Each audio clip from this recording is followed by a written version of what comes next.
And I know you'll love him. Let's give it up for Marc Bacher!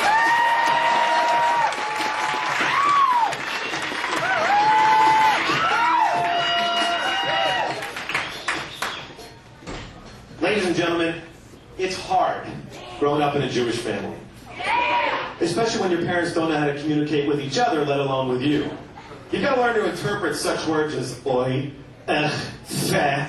My, I got a new job today. Ugh, God. What now? How much are you getting paid? What is, oh, God. I don't know whether I'm having an argument or I should call 911 because she's choking. Yeah, and no matter what you say, you're wrong. Mark, I'm going food shopping. What is it you want? Ma, I'm good. I don't need anything. What do you mean you don't need anything? I'm going food shopping. Make a decision. Washington red apples. Are you out of your goddamn mind? Do you have any idea how much those things cost? I'm not making money. And then you start putting bills in this house, and then you can buy those things. What else do you want? This is why Jews are erotic. This is what happens. Because you don't want to answer why. Don't ever get in the way of two Jews arguing about money, especially when they're your parents and they're going through a divorce. Mark, you ask your father where my alimony check is. Daddy, where's Mommy's money? You tell your mother if she wants to know if she can get on the phone or something, ask me. Mommy, Daddy said, what are you, a schmuck? I heard what he said. You tell him I have nothing to say to him. This is why these things go horribly wrong. Right? And it turns out it's guilt. We're all born with guilt. You see, I know all the other religions out there, they have their first sin, something about Jesus, and Adam banged Eve, or an apple or a rib or something. I don't exactly know, forgive me, I'm Jewish.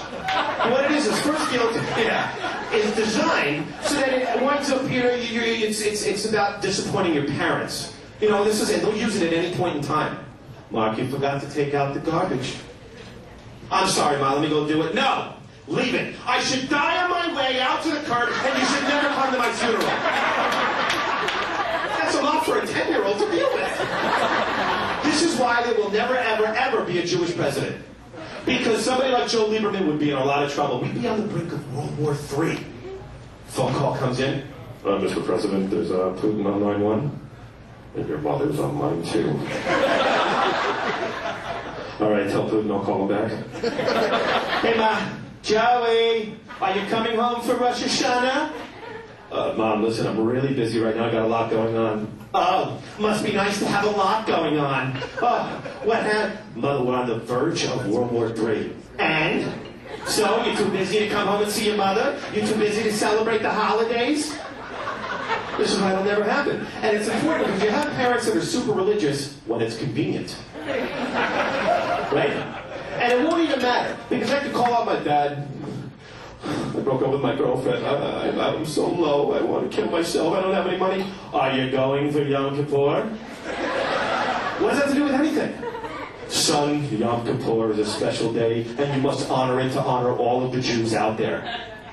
But Dad, I haven't celebrated in 15 years. It's not what I do. Son, how many Jews died in the Holocaust?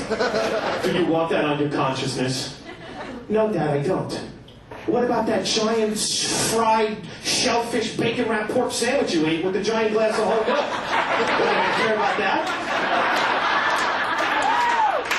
Right? And then Christmas time was the absolute worst. When you're a Jew, there's nothing to do on Christmas, especially when you have a lot of friends who celebrate. You know, the whole thing you do, you wander the streets, you hope there's another guy around that you can play with, but there's not. There's a bunch of angry little Jewish kids that are trying to defend why Hanukkah is better. It's not.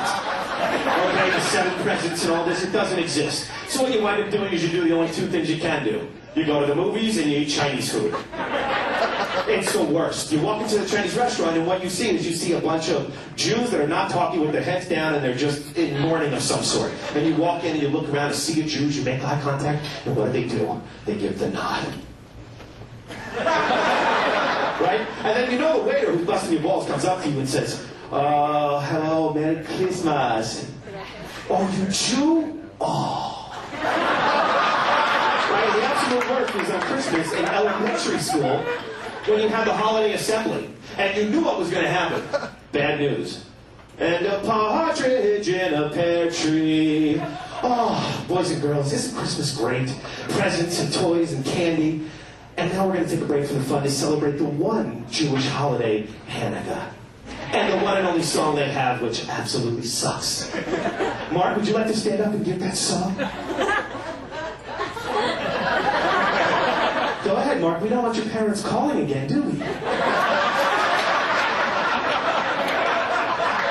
Dreidel, dreidel, dreidel. I mean, this song is garbage. That's why the greatest entertainers in the world, the Jewish entertainers, Streisand, Manilow, Diamond, they never made a Hanukkah album. They made Christmas albums. Well, it turns out once I just would have loved to have seen, like, Frank Sinatra do a Hanukkah album. Now, he would have blown all the lyrics and changed it himself, but it would have sounded something like this. But bump, I had a little dreidel, and thing was made of clay. And even though the Jews are pesky, boy, they're here to stay. Oy vey!